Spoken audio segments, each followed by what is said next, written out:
Asal muasal, puasa atau sahur merupakan salah satu dari rukun Islam bagi umat muslim. Puasa yang dilaksanakan pada bulan Ramadan selama 30 hari ini juga dijelaskan dalam Al-Quran Surat Al-Baqarah ayat 183 hingga 185. Saat puasa, sahur dianjurkan agar umat muslim dapat mempersiapkan diri untuk lebih kuat dalam menjalankan ibadah puasa. Saat bulan Ramadan, ada berbagai tradisi yang turut memeriahkan saat berbuka maupun sahur. Mulai dari makanan, tradisi buka bersama, maupun tradisi cara membangunkan sahur. Tradisi dan budaya yang berangkat dari kearifan lokal ini tumbuh di tiap-tiap daerah maupun negara. Aktivitas yang pada mulanya dilakukan secara sukarela ini dikenal dengan berbagai sebutan. Di Arab Saudi, pelakunya dijuluki Az-Zamzami, sedangkan di Kuwait disebut Abu Tubailah, dan di Mesir akrab dikenal dengan Al-Mushirati. Mereka memiliki gaya, media, dan yel-yel yang berbeda-beda untuk membangunkan sahur warganya. Menurut Profesor Hindun, cikal bakal dari aktivitas membangunkan sahur sudah ada sejak zaman Rasulullah SAW. Pada saat itu dipercaya azan yang dikumandangkan oleh Bilal bin Rabah digunakan untuk menandai waktu berbuka.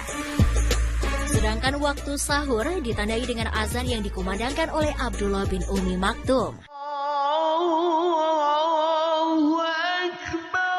Sementara itu, gubernur yang berkuasa di Mesir tahun 861 sampai 862 sebelum Masehi, Atabah bin Ishaq, disebut-sebut sebagai orang yang bertugas membangunkan sahur untuk pertama kalinya.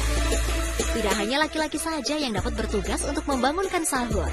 Pada abad ke-19, seorang perempuan bernama Alis Ihsan didaulat sebagai perempuan pertama yang menjalankan profesi sebagai Al-Mushirati. Di Indonesia sendiri terdapat tradisi unik membangunkan sahur disebut grebek sahur. Namun di tiap daerah kerap kali disebut dengan nama yang berbeda-beda. Tradisi unik untuk membangunkan orang sahur ini dilakukan dengan cara menabuh beduk, kentongan bambu atau drum sambil berteriak, "Sahur, sahur." Selain di Indonesia, nyatanya tradisi unik menjelang sahur juga kerap kali ditemukan di beberapa negara lain, seperti benua Amerika dan Afrika. Untuk itu, asal muasal akan mengajak Anda menelusurinya dalam jelajah waktu dan cerita.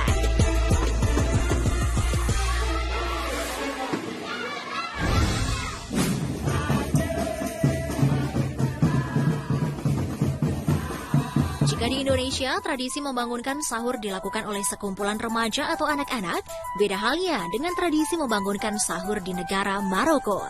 Terdapat dua jenis pembangun sahur di Maroko. Yang pertama disebut nafar, dan yang kedua disebut tebal. Nafar dan tebal sendiri memiliki tugas yang berbeda.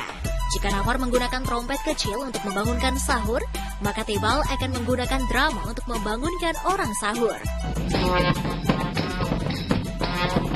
Tidak hanya itu saja, baik nafar maupun tebal akan dipilih langsung oleh komunitas-komunitas lokal yang ada di Maroko.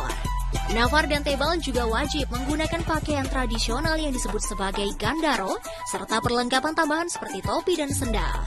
Tradisi sahur dari negara Maroko ini sudah ada sejak abad ke-7.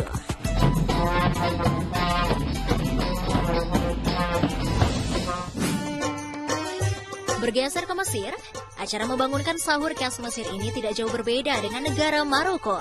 Mese Harati, yang dapat juga diartikan sebagai pemanggil sebelum fajar, adalah seorang laki-laki Mesir yang mengenakan pakaian tradisional sambil menyanyikan lagu-lagu religi dan menabuhkan drum untuk membangunkan orang sahur.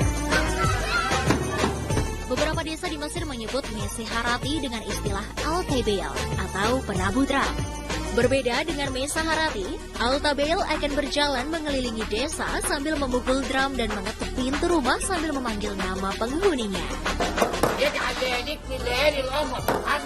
Masih di Mesir, tepatnya di ibu kota Kairo, terdapat tradisi untuk membunyikan meriam saat sahur atau berbuka. Salah satu negara di Afrika yang mayoritas penduduknya beragama Muslim ini memiliki satu tradisi yang disebut dengan Hajjah Fatimah.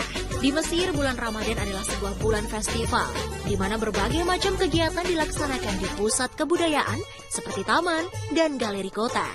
Pertunjukan seperti musik, tarian sufi, pameran seni, dan kegiatan storytelling akan memenuhi acara festival tersebut. Hampir sama seperti di Indonesia, Warga sudah terbiasa untuk mengundang orang-orang untuk berbuka puasa bersama. Yang uniknya, terkadang mereka sampai memblokir jalan untuk mengajak masyarakat berbuka puasa bersama. Selain itu, terdapat pula tradisi Musahirati. Sama seperti negara mayoritas muslim lainnya, ini adalah tradisi unik untuk membangunkan sahur. Di Sudan, Musahirati adalah sebutan untuk orang dewasa maupun anak-anak yang bertugas untuk membawa drum dan instrumen musik lainnya di jalan. Musahirati seringkali ditemukan di sudut manapun Sudan. Mereka juga tidak pernah berhenti memainkan alat musiknya saat sahur.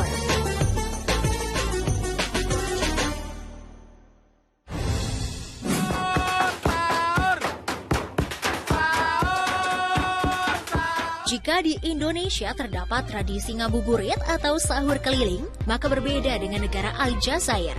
Sebagai negara terbesar di benua Afrika, Aljazair selalu berusaha untuk berbuka dengan keluarganya, sehingga jalan-jalan yang biasanya macet menjadi longgar.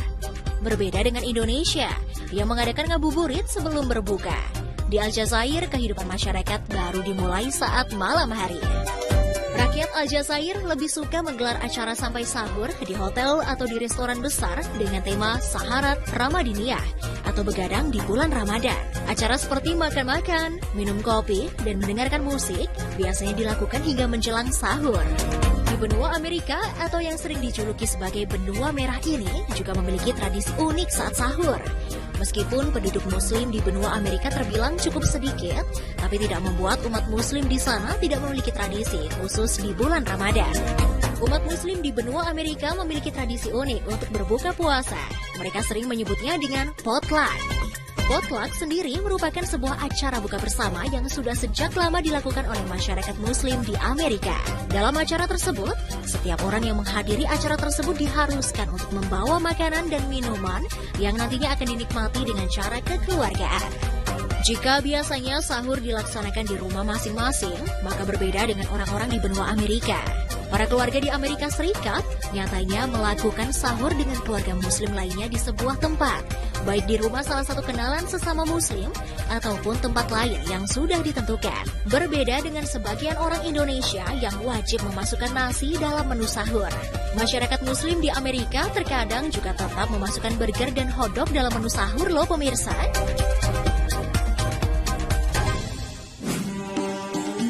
Nah pemirsa, itulah sederet informasi mengenai berbagai macam tradisi unik sahur di benua Amerika dan Afrika yang dapat kami rangkum untuk Anda. Semoga info kali ini bermanfaat untuk Anda ya pemirsa.